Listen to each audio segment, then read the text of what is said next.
నా సేవకుడు జనుల దోషమును భరించి, జనుల దోషము ఒకరి దోషం కాదు, ఇద్దరి దోషం కాదు, ప్రపంచంలో ఉన్న వారందరి దోషములను భరించి, ఎక్కడ భరించాడు ఆయన? సిలువలో భరించాడు. ఆ సిలువ మీద తన ప్రాణమును మన కొరకు అర్పించను. ఎవరి చూడండి వాక్యం ఏముందంటే, తనకున్న అనుభవ జ్ఞానము చేత, తనకున్నటువంటి జ్ఞానము వివేచన చేత ఆయన ఏం చేశాడంటే అనేకులను నిర్దోషులుగా చేశాడు. దేవునికి స్తోత్రం.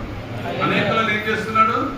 నిర్దోషులుగా, దోషులు లేని వారిగా, పాపము లేని వారిగా, పాప క్షమాపణ ఇచ్చేవాడిగా, వారి జీవితంలో ఉన్నటువంటి ప్రతి విధమైన చెడు నుండి విడిపించేవాడుగా ఆయన ఇక్కడ మనకు కనబడుతున్నాడు.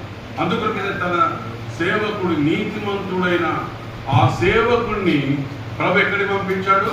ఈ లోకానికి